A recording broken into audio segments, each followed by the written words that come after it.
in verse 6. Psalm 60 verse 6.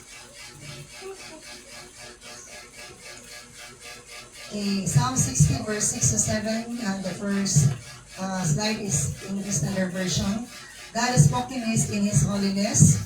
With exaltation, I will divide up Shechem and portion out the vale of Sukkot. Gilead is mine, Manasseh is mine, Ephraim is my helmet, Judah is my scepter. Okay, next slide. In the NLT, God has promised this by His holiness. I will divide up Shechem with joy. I will measure out the valley of Sukkot. Gilead is mine and Manasseh too. Ephraim, my helmet, will produce my warriors. And Judah, my scepter, will produce my kings. Okay, the next verse 8. But Moab, my wash basin, will become my servant, and I will wipe my feet on Edom and shout in triumph over Philistia. Yes, may kapanalangin sa pulong. Thank you so much, Lord. Bless your words and continue to cover us with your presence, God. Let your spirit, O God, will move to let understanding, O God, be able to manifest among us, Lord. In Jesus' mighty name we pray. Amen. So, please be seated. Now, the message of God this morning is about God has spoken in His holiness. Ang Diyos nagasulti diya sa iyong pagkabalaan. Kung sa kagipang sulti ni Lord. So we need to know what He said in this book and chapter. So let's find out the next slide. Okay. So God has spoken ang iyong gisulti ni Lord na I will divide Shechem with joy. Sa ipagkabalaan na siya ipangsulti matod pa nga kinahanglan nato mabaw-an para we will know deeply and we will able to observe these things ug ato pong mapadangat kinit ngadto sa uban what does he means sa iyang isulti. Iya ko nung i-divide bahinon niya ang Shechem. Nang Shechem means shoulder, abaga. We believe, kapag magitang abaga do kabuk left and right, bahinon yung shoulder para nga balance ang tanan nga iyang ihatag nga kabugaton ng mga bluton. Okay, Shechem means shoulder. Okay, and then ang Shechem is one of the places usab nga diin the blessed na ni Lord nga dapit para sa makatawan. So, sa to, ang first gisulti, God has spoken in His holiness. The first thing He said, I will divide Shechem with joy. Akong bahinon ang Shechem with joy. Nami mong gunang, dili chicken joy ang bahinon na Shechem means shoulder. Bahinon na shoulder. Anong bahinon niya? I-divide niya para nga balance ang kabugaton sa ingat. This is about responsibility. Ubos ani. And then I will measure, the second thing that God spoke, na gisulti, I will measure out the valley of Sukkot. Iyang sukdon ang balangay sa Sukkot. Sukkot means booths or tabernacles. Sukdon niya. Naa siya gihimo, o ang iyang gipanghimo, iyang gisulti. Para mabawan na to, para masabtan na to, o masabtan na to, ato kining ma-share, kay di ta pwede dili maayo mag-share, tangawa ta nakasabot. Amen. Lain kayo mag-share ka niya, wala kayo kasabot sa imong gi-share. So I will measure out the valley of Sukkot. Ang sukdon, ang balangay sa Sukkot. Sukkot means booths and or tabernacles. Let's move on to the next slide on this. And the third thing He said, Gilead is mine.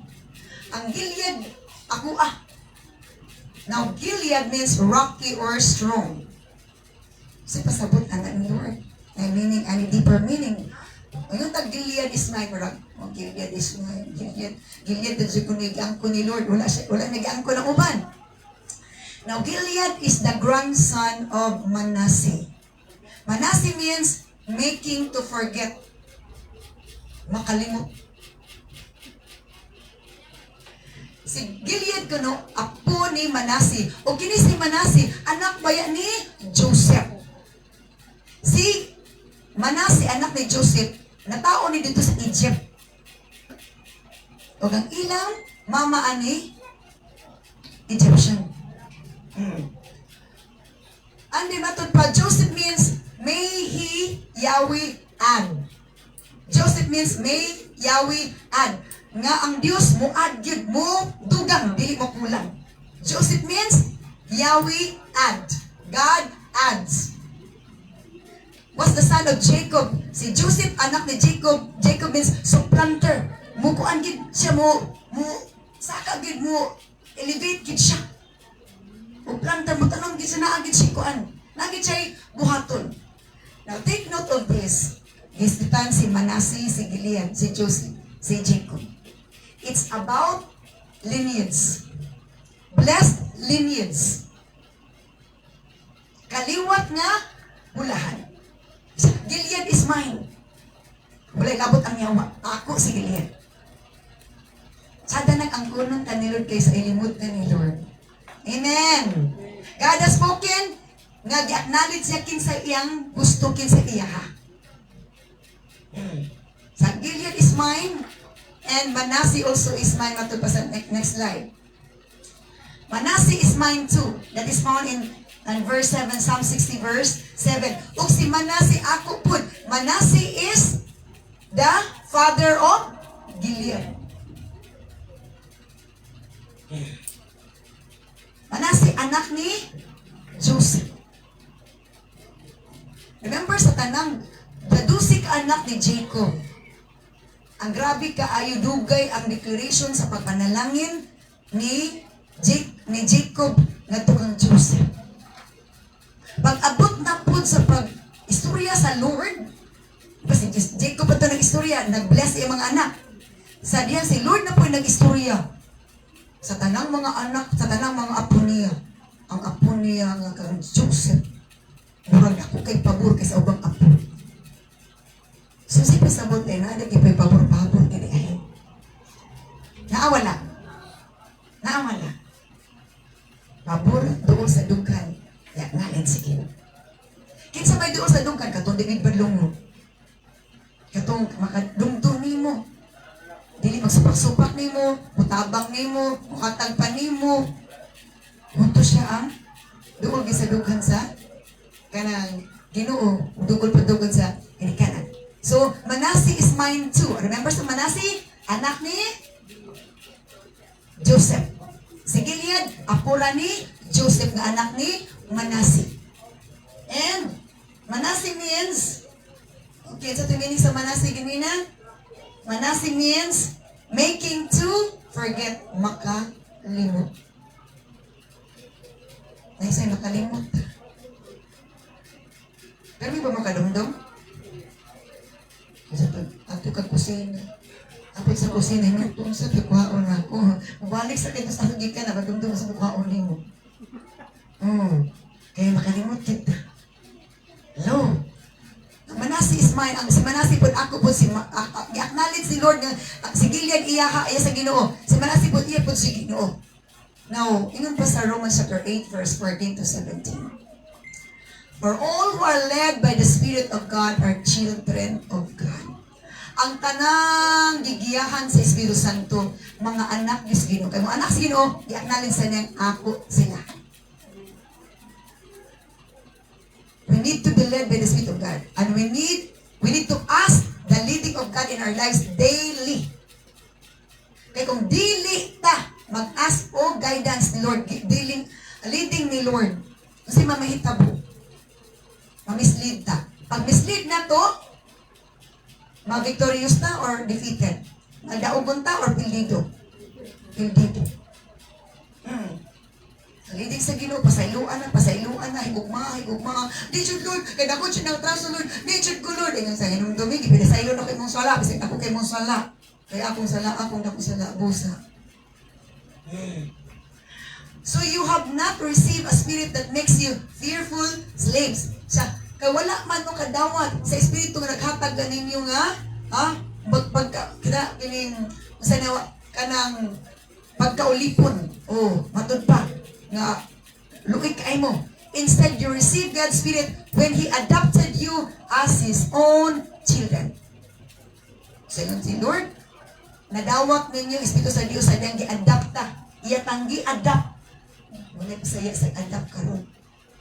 Nato yung adapt. Masaya ito sa adapt. Nakalimutan ito. Masaya sa adapt. Gisagop. Oh, gisagop. Salamat, Lord. Gisagop tas Ginoo. Gisagop tas Ginoo.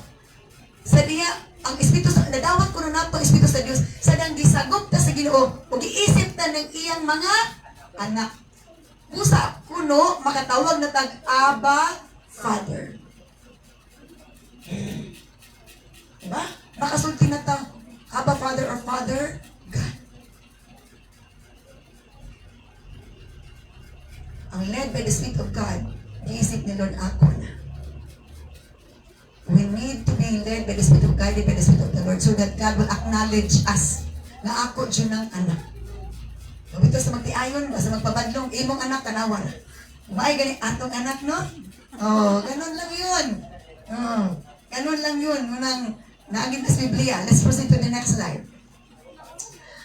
Verse 16, for His Spirit joins with our spirit to affirm that we are God's children. Kaya ang Espiritu sa Diyos, nakikuyon sa atong Espiritu ang pagpadayag nga tinuod jud nga anak natas Ginoo. Ang silyo nga anak natas Ginoo na ay Holy Spirit sa atong kinabuhi. Naa ang balaang Espiritu Santo nga mubadlong nato baka sa hindi ka sorry Lord, sorry. Naari referi. Ang Holy Spirit mo referi sa atong kinabuhi nga di na tumaw. Pagampo. Pag-release of forgiveness. Unang Holy Spirit, mo-referi sa itong kinabuhi. Wala pang Holy Spirit na ito, moment na ito nga, wala gid. Sutoy-sutoy lang kita, sutoy-sutoy lang kita. Ang ending, hutoy-hutoy. Di ta magpalit sa Holy Spirit, sutoy-sutoy kita, sutoy-sutoy. Bahala na ni. Ang ending, hutoy-hutoy. Diba? Muna ito, gibutoy-butoy na dayon. Diba nung sa butoy-butoy? Gubag-gubag na. Ito, the Spirit of God joins with our spirit to affirm that we are God's children. And since we are His children, o kay anak na matas Ginoo, we are His heirs. Mga manununod ta. Lord, ingon baya ka, Lord. Ayaw ko nimo kay anak ko nimo. Ayaw jud ko, Lord. Ayaw jud ko sa to. Wala ko'y balatian nga wala ko nimo ayuha. Wala ko'y problema nga wala nimo sulbara. Ang nagkakumpos, anak, siya mismo nakasinati. Ingan nagibuhat siyang Ginoo. Muna kung natin balatian ano sa natong tawagon? Dili si devil. Ito ganina. Mga anak ka, mga itabang sa iyo, sige, no, pangawag sa yawa. Nandun ko nagwali dito sa St. Peter dito sa Lubia. Limot ko sa tuhaya at sa kadagan ng diwali siya dito. Ko nga, gusto taglangit. Unya sa diha nga, natay balatian, kay kamatay na ta. Ang imong gisampit kay yawa, niya gusto maglangit. Yung Ginoo, dito sa impyerno kay yawa man ang gisampit. Gagkamatay na. Niya gusto langit. Unya ang iyang gisampit, yawa. Leading by the Holy Spirit na nga, yawa mo sampiton. Never, the Spirit of God leads you to speak, to call the name of the evil or the devil. So, if we are to share His glory, kung anak na tas Ginoo, atong maambit ang himaya sa Ginoo. Himaya, mudan ang sa itong kinabuhi. Pabor, favor, glory, kinabuhi panginabuhi, nakatsabat kita nga naagi something good. We must also share His suffering. Kung anak na tas Ginoo, makaambit kita sa pag-antos. Lagi mga pag-antos. Nga naman. Mintas apatas kalibutan, dili kita maka-exempted sa apat na pag-antos. Kaya sa itong mga pag-antos, atong masinati nga ang Ginoo gid nag-uban na tuwa, tagiyai. Hello? So nga, let's move to the next slide. So, ang Ginoo ni Lord God has spoken in His holiness, number 5, Ephraim, my helmet, my warriors. Nakinsa ng priest Ephraim. Si Ephraim, anak niya po na ni Joseph. Lord, iyon nalagid tanon. So, makita na ito ni Tiro nga, na paboritong paboritong apo. Hello? Mayroon wala. Oh, ang uban nga mga apo sa anak ni Joseph o anak ni Jacob, wala kay nisguti. Gibalik pa kay Psalm kuan man ni Psalm 60. Gibalik pa ni sa Psalm 100 sa Psalm 100 9 o Psalm 108 isulti pa gid dito ingana. Gibalik-balik og sulti. Namang luod-luod ang ako dagiti ko pa lang ba. Kasi tugutan na ni Lord kay aron nga sa iya tamag mga yuot. Tabang Lord. Ayo tangko kalimti go. Bahin ni pagtangko sa imong magpaghandom. Hello. Sa Ephraim, ba ka long man siya. Ephraim, my helmet. Si Ephraim akong kalo. Matod pa. Will produce warriors. Wala na ako isumpay. Will produce warriors. Again, si Ephraim, anak ni Joseph. Si Manasi, anak ni Joseph. Si Gilead, apo ni Joseph.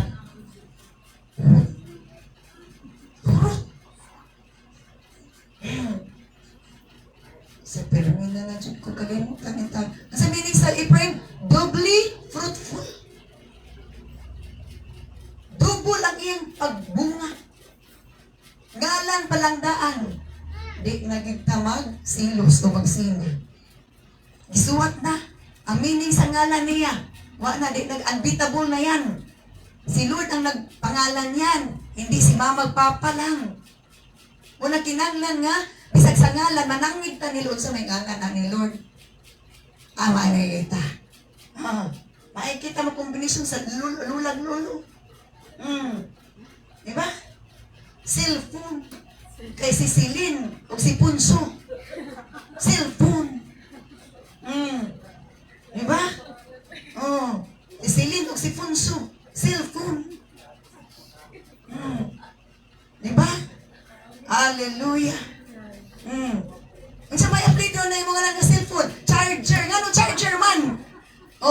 Kay si Richard o si Jerry. Charger. Kasi dagnay, lubat. Kasi dagnay, lubat. Nga naman si lubat. Ay iyaan nga si Marilo o si Bachiba.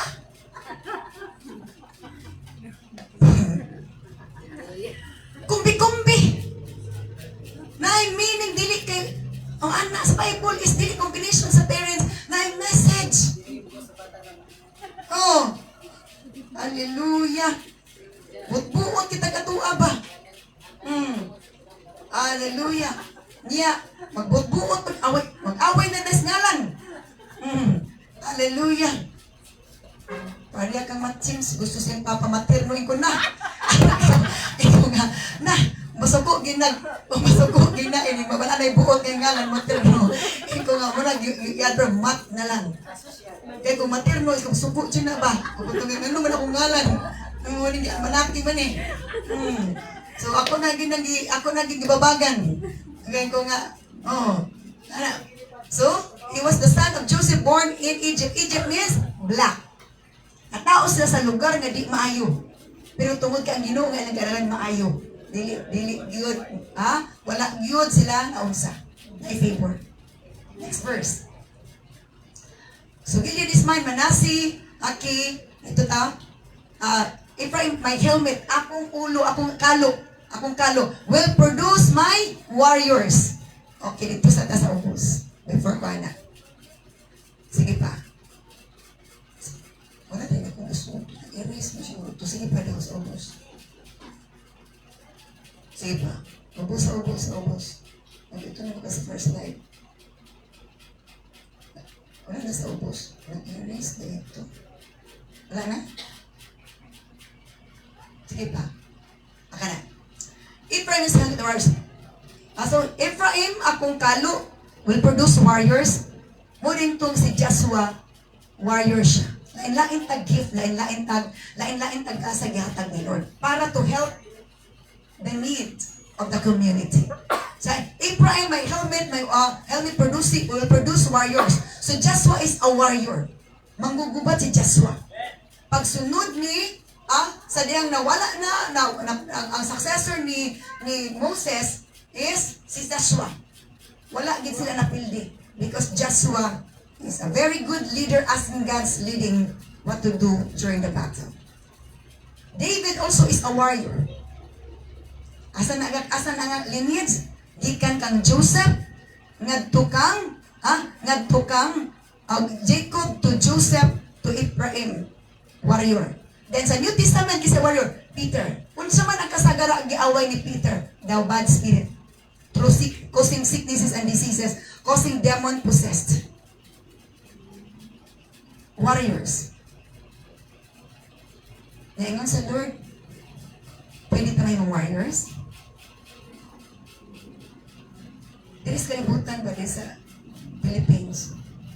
Ang bisan kinsa nga ma-apply mag-sundalo, kung makapasar, makapasar sa makasabit o application, dapat ang application, after sa dapat application, na training. Kung makapasar siya sa training, automatic na. Pero sa Ginoo kung mo-apply ka pag-iisip sundalo, is, unsa man ang qualification, mutuo kag musalig, gamita imong pagtuog pagsalig sa Ginoo sa training during nga naay mga buluhaton. Muna to imong training. Na di ta maguban-uban sa buluhaton. Bisag bulaton. Wala gyud. Magtuntun-tuntun ang mga problema kay. Chay, di magkagapataw. Saul, New Testament, warrior gyapon si Saul. So Abraham, may helmet, producing warriors. Identify na to karon unsa man akong keep word. Warrior ba ko or itong seminar dito sa Dambaan Kalito. Kita nga power authority to cast out evil spirit and to heal all kinds of sickness and diseases. Muni mo hatun. Kaya kung dili, wala kay higher level of anointing, wala effectivity sa imong anointing, wala ka nag-lead according to sa standard of the Lord sa Ephesians chapter 6. Ingkog, hawa! Demons with hawa. Hindi man mahawa, ikaw na lang mo hawa. Tawa sila. Tapos ay relate sila. Ay kami dagan. Sila ginandagan. Sa mga kabalong sa wali pastura. Sumutong topic karon nga maliwanagan sila nga ingana pati ay. So, Ephraim di ka na kang Joseph nga linyes or kaliwatan para warrior. Kaya ganon, musugot sa dili na ay kadaalaw nga battle. Di makita atong kontra. Nasay. Tinanawan palanggaan, urang mayo nagitang. Urang nang kontra ka na sa tinanawan. Kadumtong ko sa una. Tinanawan lang. Hinungdan sa bagay. Namiyamot tayo normal tinanawan. Ang butahan. Grabe na kagubot si buwas. So, dahil ito nga warrior. Ito nga warrior. Warrior gani, usang ka ta para malinawon, di ka magsugod tag gubot. Di na warrior na magsugod o gubot. Hallelujah. So, ingan na and then let's go back ato nga scripture sa Psalm 60 katong sa to. Ito. Ephraim, my helmet will produce my warriors, and Judah, my scepter, will produce my kings. Kung ang Diyos nag-istorya, nga kinsay mga warriors, kinsay iya unsay mga buluhakto na to, unsay tawag na to, unsay tawag sa mga anak sa Judah. Judah means, let him, God, be praised. Judah means, praise. So, para kuno, makabatunta og otoridad, trono, gahom, power, kinangnan mo dahil Ginoo. Judah means my scepter, akong scepter will produce my kings. So lain tong warriors, lain tong mga harianon, lain tong naing position kadiya sa gobyerno. Like David. Si David, before nahimong hari, warrior siya. Ang pangutan. Kinsay mga warrior din. Amen, ha? Hallelujah. Tago maganig na magkisik-isik, maghadlok naman gani. Ubukot na maganig habulong na nalay wak-wak mo labay. So, wala. Hallelujah. Diba? Makikita nga ang kurtina nagliyok-liyok katong sa amin. Nawa na, nagliyok na lagi kurtina. Wa bitaw diha. Hallelujah. Yan na. Judah will, may scepter, katong scepter katong bulitan sa hari. Na kung naa siya tuyo, anak, tuduan na ikaw, dool na ko. Kadto, patya. Scepter, authority. Scepter means authority. Tagaan tag authority to cast out evil spirit. Matthew chapter 10 verse 1. Isa to gitigom ni Jesus, the 12 disciples will produce my kings. Sa di Judah means my scepter, authority, and then will produce kings, authority, and then authority sa nagobyerno, authority against the enemy. Matthew chapter, magawas na, Matthew chapter 10, wala ko na Diyos. Matthew chapter 10 verse 1.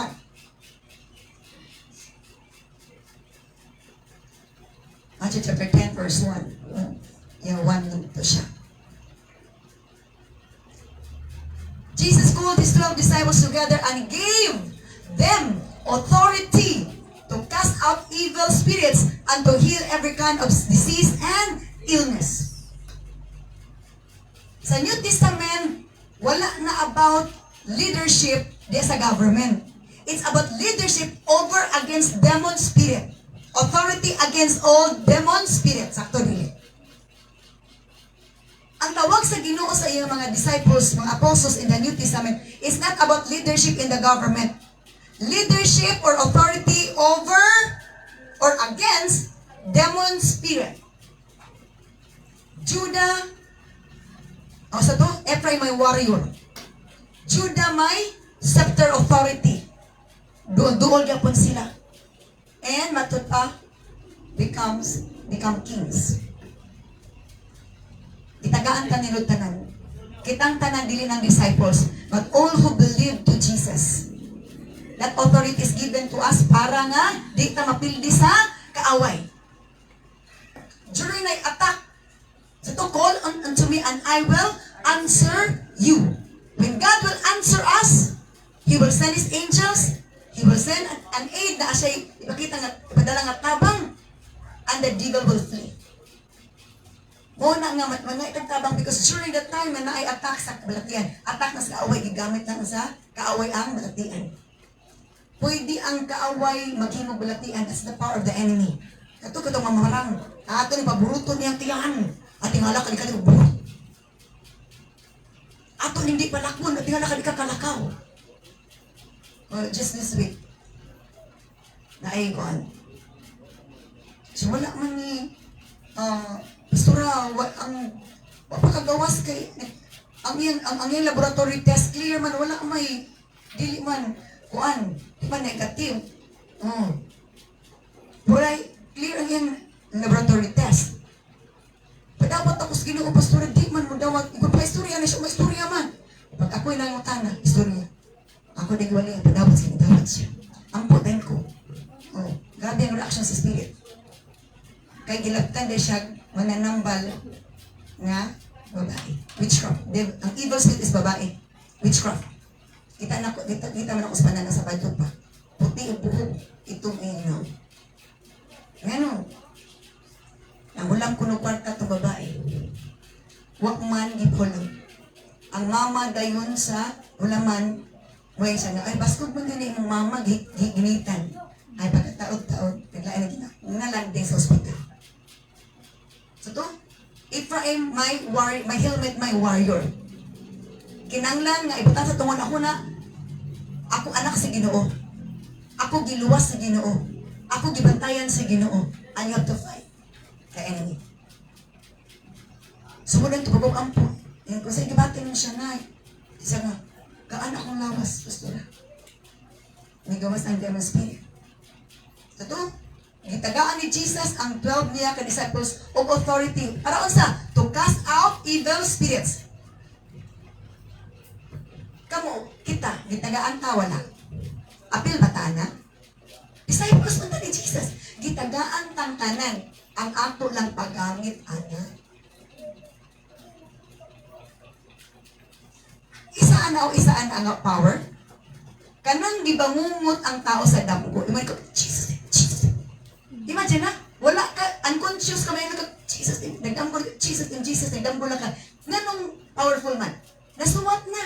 Kanang ngalana means Savior. Maluwas ka ng ngalana kung imo na gamiton. Na parang pika, sige magamit sa yawa. Di impas sila. Power, authority to cast out evil. I-cast out, hingin lang daw, abugon. Di kay tabi, apo. Ayaw, gipapay kong itlog. Sabi ko, maghihi ko mas baliti. At sa panghihi, hindi ka, pagpagin mo itlog. And heal every kind of disease and illness. Manayin to, gawas na diya. At ito balik sa last verse na ginmat. Psalm 60 verse 8 na ta. Okay, last na nga verse. Psalm 60 verse 8 sa akong slide. Okay, next verse na. Sige pa. Backward ka.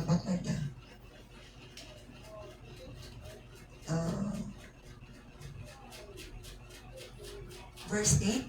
Wala nasunod ang verse 8. Gawas na lang ta. Verse 8. Psalm 60 verse 8. Wala nasunod ginagawa. Wala ang pas. But Moab, my wash basin. Lower na ang rank. Kinsa man ni si Moab? Si Moab mo ni anak ni Lut. Di ba si Lut gidulugan siyang anak kay hadlok siyang wala ilang parente. So ang anak kini si Moab anak ni Lut. Sa iya pong anak. Sakto ba to? Ang nagdulog kang Lut, iyang anak. So, nakaanak po sila o ang anak nila si Moab. Si Moab kuno wash basin. Siya itig huga sa palanggana. Will become my servant. Ganina, higher authority. Karon, lower authority. Tig hugas. Pero gibuhat man ni Jesus, di ba? Gihugasan niya ang mga tingin sa iyang mga disciples. Because the greatest rank or position which God told us is not about being leader, but being the servant of all. Buwan. So wala na nagawas na si Juan ani, nakagawas na si Joseph ani. Mahimo ko ng servant. I will wipe my feet on Edom. Edom means red or Esau. Si Esau. And shout it triumph over Philistia. Philistia means, Philistia at Philistines, parehara na sila. So, when God spoke in His holiness, muna yung ipangsulti. Kinsa itong mga kaliwat nga iyang himo nga, mga hari, mga warriors, o mga servants, I will wipe my feet on Edom. Iya punong, i-wipe ang intin sa Edom, kang isa. And shout in triumph over Philistia. Nga naagi magbadaugon bato sa Philistia. Kinsa na gamito niya? Ang iyang mga warriors. Kinsa man yung mga Philistia, mga Philistines, pila kabuk ang ilang big cities nila. 5 kabuk Gaza, Nurada, nasuwat na-entry na ko na kanina. Na-entry na ko na kanina. Wala ko nasuwat na. Anak ko, balik ka sa kung sa gamay na lang siya. Muna ang i-conquer. Okay, sige pa. Sige pa. Okay, may suggest mo kanina conquer. Sige pa.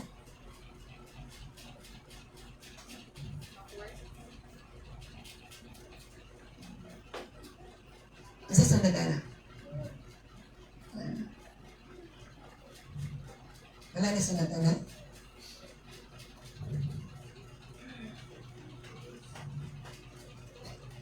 Okay, hindi ka na sa Joshua. So, Joshua chapter 13, verse 1 lang sa, verse 1. When Joshua was an old man, sa tigulang na si Joshua, di ba, warrior ba si Joshua? The Lord said to him, you are growing old, ikaw, tigulang naman, and much land remains to be conquered. Daghan pang yuta, kinanglan nga, daugon.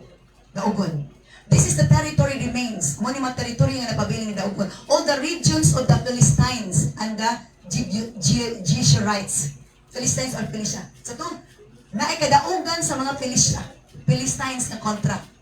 All the regions, ang tanang regions sa Philistines and Geshurites, next verse na yun, verse 2, and the larger territory of the Canaanites. As warriors, dili magmanampuson, di sa kasulod. Anang lugar, kung dili magmuna ang warriors. Mga warriors ni Jesus. And the larger territory of the Canaanites, extending from the stream of Shihor, means black. Shihor means black, mga itom kay mga huna-huna, di kay kasaligan. Black turban. On the border of Egypt, Egypt is black gyapon sa kuyaw ni mo magpunta pulos bag na sa darkness sa naa sa kangitngit. Northward to the boundary of extermination, kuyaw kaayo. It includes the territory of the 5 Philistine rulers of Gaza. Gaza means strong place, pulos ni stronghold na grabe ka, kuyaw nga dapit. Asdod means stronghold yapon, fortress, grabe, hawiran ganila. Askelon means home or oak. Ang oak is tugas, grabe. Gath means wine press, and Ekron means Ekron. Where is that Ekron? Wala na sulat din. Amo ito sa Ekron. The land of the Abites. Okay, next verse. Next slide. In the south of also remains to be conquered. So tanan, north, east, south, and west, gitugan na ni Joshua. Kining tanang iriyahan, ikaw, itigulang na rapa ka. Kaya wala siya laing nakita ng warriors.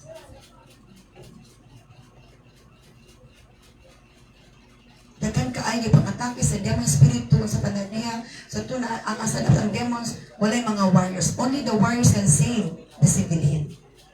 The wicked. God has spoken. Nag-isulti na si Lord. Na siya gipanguha ng mga warriors. Singers. Servants. Pag-ato na mo karong 22-23 sa Valencia, dagan ang mga tuwan. Siya nga dili dito natulog sa isa kadapit, isa dito na nang di ay kinaapa, isa kakalab na ikaaplas ang kung anong oras. So isa dito na natulog. We have to adjust. As servants, kung sa ipakaon ng iyo, kung sa tulugan, kung magtulog mo na sa loob. Katong ato na iligan. Dili, magkuha man kita ng kabod na matulog diri. Alagurot ang bedsheet. Ay dito. Wala kita may habol. Basta kay paglili na tugnaw pa kay sa nag-electric pan printing usuka. Usgan basta usukay basta si Adul. Kay wa may habol. Ngala ko natumba na may folding bed. Iyang giatangan ang hangin aron dili mausot ang hangin sa folding bed. Tughan pagid kay lamok ingon si Pastor Matt. Day magwanta na kung katugnaw. Ang lamok di na ko nagwanta. Hallelujah. Anak kinang nasa kung warrior ka sundalo ka. Unsa man ang napita mo, adjust ka, di kay ang sila mo adjust nimo, ikaw mo adjust. Hello? Kung wala ligo ang tao dito. Hindi po ka maligo, ala ikaw maligo. Hindi sila mo kaon, at ayaw po kaon. Ewan mo po kaon. Ang instruction ni Lord kay mag-1 year anniversary naman sa mission na to. Dahil tagpagkaon ito, salamat. Anyway, kung gusto mo matabang, ako pala ito mag-gaswala kay ang gasolina palanda, pala ito ko ta, nga kay, gusto pa ginagpatalat use clothing panghatag ito sa mga tao dito, kung ano sa mga tao na iparedy na sila. Nga na ang ipatang sa itong kasing-kasing. We are to give. Dili ka maghimutag ministry para mag-income. Kitay mo hatag. Unang tinuod ng ministry. Kitay mo pugas. Kaya maghimutag mo ito para na ay sponsor. Hello. Dili pinugsan. Katorang gusto magpugas. Hindi ka ba magpugas? Hello. Praise God. Shall we close our eyes and thank the Lord His message? Oh, blessed your holy name, blessed your glorious name, your powerful name, O God. Let's all stand up and thank the Lord for His message. God has spoken what He said. Na ay mga warriors, na ay mga katagag authority ni Lord, nagihimo ng mga kings, princess, na ay mga servants ni Lord. Nagiangko niya because mucho na ang naasa kasing-kasing ko na una ni Lord. Always remember that. Kanunay ka ang kuno ni Lord. Kung kanunay ta, nagtawag niya, nagabuhat sa buto. Hallelujah, Jesus. Thank the Lord. Speak to Him. God is listening to you. God is watching us. How we respond to this message that He gave us this morning. Oh, glory to God. Yes, Lord. Hallelujah. Hallelujah. Thank you so much, Lord. Hallelujah. Hallelujah. Hallelujah. Oh, glory to God. Hallelujah. Hallelujah. Hallelujah. Pagkakamhanan mo, Ginoong Diyos. Hallelujah. Oh, hallelujah. Hallelujah. Hallelujah. Pagkakamhanan mo, O Diyos. Pagkakamhanan mo, O Diyos. Wala ko'y balatian na. Wala mo ayuha. Pagkamaayo mo, O Diyos. Pagkamaayo mo, O Diyos. Wala ko'y problema na. Wala ko subara. Pagkamaayo mo. Pagkamaayo mo. Pagkamaayo mo. Never, God, dili maayo sa itong kinabuhig suon. Ato na siguro, giisip na dili maayo ang Diyos, kapag maayo siya kanunay. At isa yun siya, and everything give thanks, for this is the will of God. God has spoken His messages, His words, para masabtan nato nga mauna ang iyang gusto mo na inobserbahan. Muna iyang nakita nato igsuon. Nagtawag siya mga tao, mga warriors, aron na naulipon sa balatian, katabangan, ma-rescue gikan sa demon spirit nga nag-atake. Let's help one another. Let's thank the Lord for all He said to us. Lord, seal your words with your precious blood. Continue, God, to give us the heart to listen, the heart to love your words, and the mind to understand and obey your messages. Seal your words with your precious blood. Nga dili na mo ni malimtan ang tanan, Ginoo. Lain-lain may tawag sa kinabuhi o gusto ni mong function ni sa imong tawag na mo. O function ni mapabusanon, malawtayon, matinud-anon, aron madaugon kami, o mahimuot ka na mo, ngayon ka, you are mine, he is mine, she is mine. Thank you so much, Lord. In the mighty name of Jesus Christ, we ask and pray, and everyone will say, Amen and Amen. Hallelujah. Padayon ta sa ato nga